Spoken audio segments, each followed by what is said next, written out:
Oh man, it feels nice to sit down. Been out beating the bush all day, doing perimeter checks, trying to keep things on the down low over here. So I'm gonna have to keep my voice down for this, but I don't know who's gonna see this video. I'm not sure how many people are even left alive out there at this point. It's been about 8 months since the collapse of everything, since the event, as we all call it that, people that are still around. Most people just call it the event, and what we're finding out now was it was an EMP attack, probably carried out by China and Russia together, and probably other countries as well. They just did a multi-pronged attack on us. They hit us every which way but loose. So some good news came along later on. You know, within a few months we learned that some parts of the United States had started kind of reforming the government, the constitutional government, and with a heavy emphasis on individual rights and liberty and stuff like that. So that was real good news. I heard of the thing going on down in the Florida area. It's like Florida, Georgia, maybe South Carolina, several other states around there. And I don't have the map anymore. It's gotten so worn out just from me being out here off grid this entire time that eventually I just burned the map because I kind of memorized it anyway, so I can't really show you the map. But there's a big chunk of the southeastern United States, you know, including Florida, that has basically put up a heavy resistance. There's remnants of the military left, and so that's all great stuff. I'm glad to see that at least part of the country is surviving. And up in the northwestern section, like from about Idaho over to, I'm not sure where the line is, to be honest with you, but there's a big chunk of like Wyoming, Montana, North Dakota, South Dakota, several states in that area up there.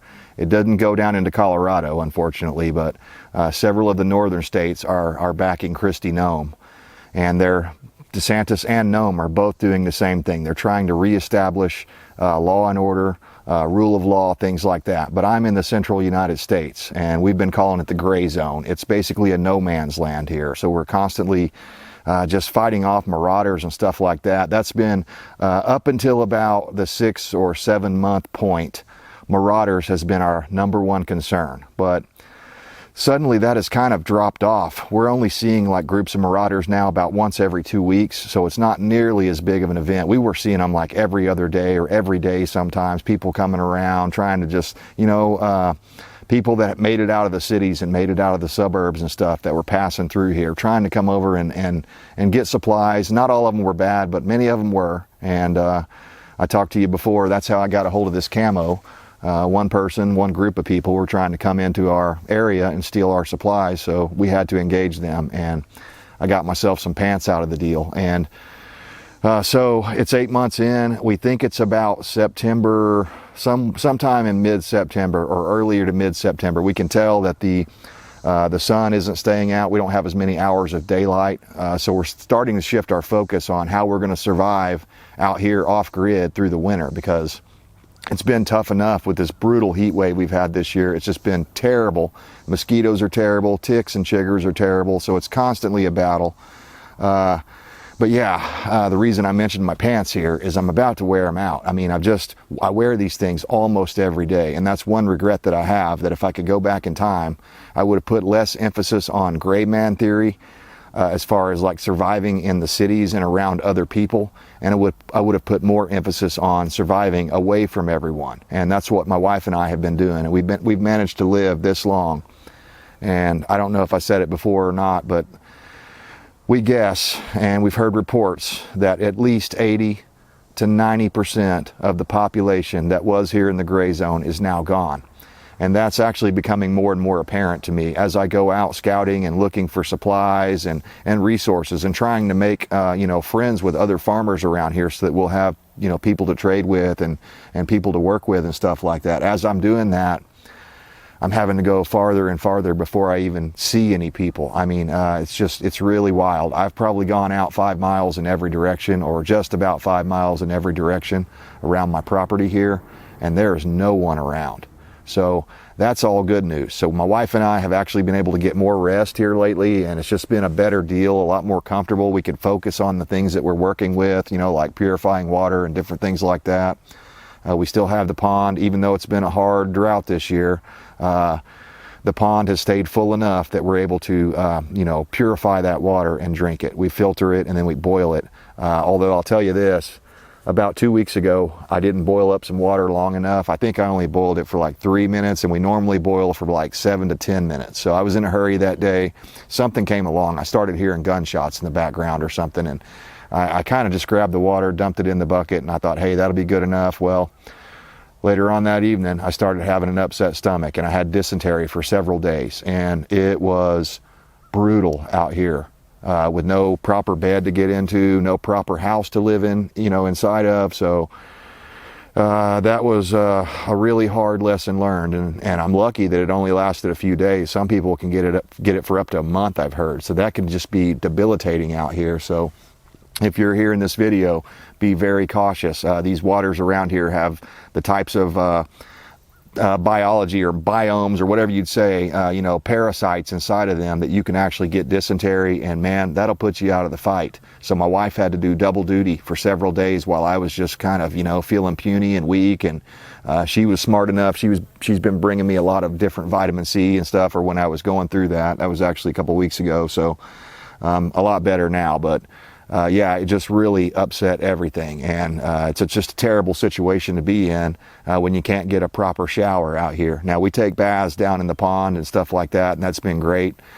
We've even come up with a system where we can run some water from out of the pond into a black plastic hose, and it kind of warms it up a little bit, and that's all great right now during the summertime. But my wife and I, you know, we used to watch the show Game of Thrones back before everything, you know, went to hell, and one of our things to do is just to kind of keep ourselves in light spirits. Is I'll be like, winter's coming, you know, like Jon Snow used to always say on the show. So I'm constantly telling her winter's coming, and she'll tell it to me sometimes just to make me grin, because we try to keep our spirits as high as we can. And of course, I'll be honest, I wouldn't have made it this far without my faith in God. I mean, there's many times that's been one of the most important books that I brought along with me, alongside of all my survival books, is my Bible, because there's times when I'm feeling just so hopeless, and I know that this is just bigger than me and myself, and I look to the Bible.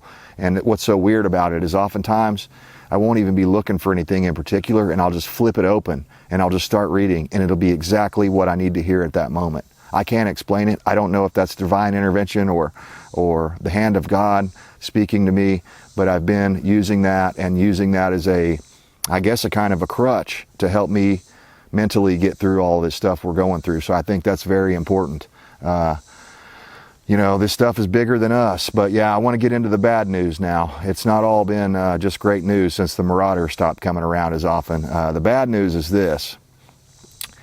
We've actually been seeing what I think is Russian and Chinese air strikes and different things going on. Now, they haven't hit me, but I've seen fighter planes flying around that are not like any United States fighter plane I've ever seen. And I've seen some wild looking helicopters that I think are like Russian, you know, battle helicopters, whatever you'd call them. I don't know. I'm not, you know, privy to all that terminology or what model it is, but it's a gunship. It had guns all over the side of the damn thing. And they were flying around pretty low here over my property. Now, I don't know if you're going to pick it up on the camera here, but I have the advantage of lots of tree canopy right now. But as I said, winter's coming. So a lot of these trees back here behind me, the leaves are going to fall off of them very soon, and that's going to wreck a big part of my ability to hide out here on my property. And so we've been facing some different things. Another thing that's a new development that I wasn't expecting this or really prepared for this at all, but several times now, I'm going to say at least 3 times, we've suddenly heard a strange noise up in the air, and it's been a drone. Now, 2 of these drones were just like normal surveillance type drones, but one of them had chemical tanks attached to it, and I grabbed a little video. We'll see if we can, I don't know if I can splice this video in here or not. We'll see if I can do this. And the way I'm able to make videos still and record this sort of stuff is I have a solar charge panel and a trolling motor battery, a marine style deep cycle battery up there in my shipping container. And I pull that thing out and I charge all my electronic devices, including a little laptop that I brought along with me. It's not a real powerful one, but believe it or not, I guess it's just because we're all stuck in the, you know, the normalcy of the old days that I'm constantly turning that thing on, looking for signs of life, looking for an internet signal to see if there's anyone else out there. But, you know, at this point, I don't do it as often. You know, it's like my cell phone. I used to charge the cell phone all the time, just so that I could look at it and see if the cell phone coverage would be restored eventually, you know, but there's no point in wasting my charging on that. So I don't even do that anymore. And that's why we're not exactly sure what date it is anymore, because I mean, when you're out here surviving and living off the grid and just basically living on the bare minimum all the time and always alert, always having your head on a swivel, it makes your days go by really, really fast. So it's hard to tell. They kind of merge together, you know. And there's also times where you're just sitting around not doing anything, and those go by obviously really slow. Like if you're maybe someone's coming in and you're hearing noises out in the distance. Well, you don't want them to see you, so you have to stay hidden, you know, and you might lay in that position for 3 or 4 hours while they're out there looking around or making noises and different things. And if you don't want to give away your position, then obviously you have to be really quiet, and it's difficult, believe it or not. You wouldn't think laying there for a real long time or being still would be that big a deal, but it seems like the hours just drag by when that happens. So yeah, I just got off of a little patrol. I'm actually back here near one of my caches. Before things went bad, my wife and I own this property, so bought and paid for. I don't think there is property tax anymore. I don't know who I would pay it to anymore, because there are no organizations like that. So this is our property. It's mostly fenced off on the sides where I'm going to get, you know, the road sides. On the road sides, I'm covered, so people can clearly see if they're coming in here that they're going onto someone else's property. And so back here, way on the back of my property, in an undisclosed location, I've buried some different 55-gallon drums, and they're not the regular ones. They're the kind that have the lid that comes off. It's got like a ring seal around the lid, and it's got like a little gasket inside of there, so you can pop the lid off and then put the lid back on and tighten that down a little bit. And there's a bird right there. I'm not sure. Oh, it's a woodpecker. Oh, cool. He flew off as soon as I said that, but I could have beaten that for dinner. I don't know. I'm not sure I could have got a shot off with this, but maybe. He was really close. But anyhow, before things went bad, I came out here and I buried several 55-gallon drums like that, with the lid that comes off, the ring style at the top, you know. So I was real happy about that, because I can use those for my caches around, all spread out around the property, and that's been great. All that food that we got dropped in, I told you a while back. So a while back, we actually had an airdrop come in, and we got tons of supplies, MREs, seeds, ammunition, lots of different stuff. But if I just left it up in one of those buildings out front, then it'd be vulnerable to theft and things like that. So I put that stuff spread out all throughout my property in different locations. And what's great about those barrels is I bury like, let's say 3/4 of them are underground, and I just leave like 1/4 of them sticking above. And then I can take leaves and sticks and limbs and different things like that and scatter it on top of that. And if you didn't know it was there, there's no way you'd be able to find it. So that's been excellent. That's how we've been able to keep the marauders from picking us clean, because that's the problem. Back when it was going heavy, they were coming around so often that, you know, you can't be everywhere. So if you left anything up there out front, they would take it up by the road. So I'm way back away from the road here in one of our locations where it's kind of on a hilltop here, so I have a good advantage, a good viewpoint all around me here. And in fact, because it's on top of a hill, here recently my wife and I took part of it was a broken aluminum ladder, and we took it back here and we cleaned up one of the tallest trees that sticks up the highest above all the rest of the forest floor, you know, or the canopy, right? It's higher than all the rest of the canopy. And that gives us the advantage of being able to climb up that ladder and get inside of that tree and have like a bird's eye view of what's going on around here. So anyhow, back into the drone thing. Like I said, we've seen at least 3 of them, and we've heard other ones and just haven't seen them. So one of the best things that I've found to take care of those, to neutralize those drones from cover like I'm in now. I'm in heavy cover. They can't see me, but I can see them. I've got a 590 shotgun, a Mossberg, and I bought a whole bunch of birdshot before things went bad, because, you know, buckshot got really expensive there at the end, and I already had quite a bit of that and some slugs saved up. So I keep that thing loaded to the hilt with birdshot, and that stuff is excellent for taking down these drones. So I didn't take down the one that had the chemical tanks on it, but we got a little video clip of it. If I can figure out a way, I'll insert that in here. But it was really scary. It made me think back to like 2019, 2020, when the whole virus and the pandemic and everything was going on back in those days. Remember that? And it started making me think that it was some sort of a biological or chemical attack vessel. And that scared me to death because, you know, my wife and I don't have gas masks and things like that. I wish we did, but we don't have anything like that. And it's been so damned humid, you couldn't wear something like that around here, at least not just all the time waiting for something like that to happen. So anyhow, that's been a new development that we're not real happy about. But we took down 2 of the drones with the shotgun, and I don't have it with me right now. My wife's got it up there on the next hill over. She's over there waiting for me. We're going to go just walk around a little bit together and talk about what our plan is going to be, because winter is coming. We do have an old dilapidated mobile home, but it's very close to the front gate, and I really don't want to put ourselves in that vulnerability of just being that close to the front gate, at least without making some modifications to that trailer to where we'll be able to get out of there if somebody comes in. We won't be cornered inside that building. So that could be a dangerous deal. But yeah, we've got to start thinking about how we're going to get through this winter, because we've got plenty of food. And if we can make it till spring, we got plenty of seeds where we'll be able to, you know, grow enough food for at least next summer and hopefully next winter. And, you know, eventually somebody's going to get control of this war. And, oh, I wanted to say this before we wrap here.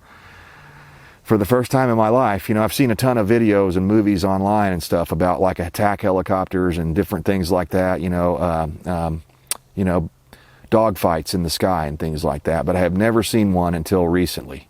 Right out here, again, we were back in the deep woods, but I saw what I thought was an F-15, and I thought those had all been retired, but it said, you know, it had looked like it was military colors, and it looked like a American vessel. And it was having a dogfight with some sort of what appeared to be a Russian or Chinese vessel. The camouflage on the paint scheme was a lot different, and so I got to see a dogfight in real life, and it was quite impressive. The F-15 dominated, kicked the thing's ass, and flew off faster than I've ever seen any airplane fly. So I was really impressed with that. I don't know, it was far enough away that we didn't see where the wreckage landed, and we didn't dare go near it or anything like that. But the combat is still going on out there, and there are ground troops around, Chinese and Russian ground troops around in my gray zone. I think that they're predominantly set up in the major cities. Obviously, that was the first target and the most important targets for them to acquire, and it's much harder for them to even find people like me that are out here hidden in the woods. So anyhow, it's been really tough, constantly working, constantly trying to better our situation. I do have some lumber over here. I'm not sure I'll have time to do it this year before it gets too cold, but maybe I could build, my wife and myself, a small one-room type cabin to where we could have a small wood stove in there. I actually have a barrel stove kit, and I saved one of those 55-gallon barrels, and I could turn that into a wood stove for inside of my cabin where my wife and I would be able to cook and stay warm throughout the rest of the year. So it's been really tough, guys. There's a whole bunch of things that I had in my mind before I turned this on I wanted to tell you, but it's just, if I could have stocked up a lot more than I did, we'd have been a lot better off. And another thing that I didn't think about very, very much, and I should have thought more about it, is footwear. I don't know if you're going to see it from this far away, but my boots are practically worn out.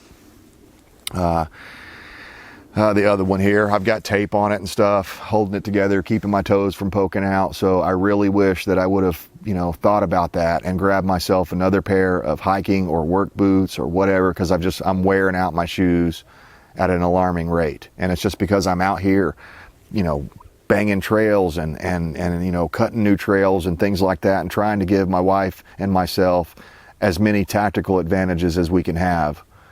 Because we're severely outnumbered, especially when it comes to Russian and Chinese troops. If they come onto my property and they figure out I'm here, I mean, especially with all their technology, their drones and their air superiority and stuff like that, we're in big trouble. So we're trying to make accommodations to where we'll be able to hide out.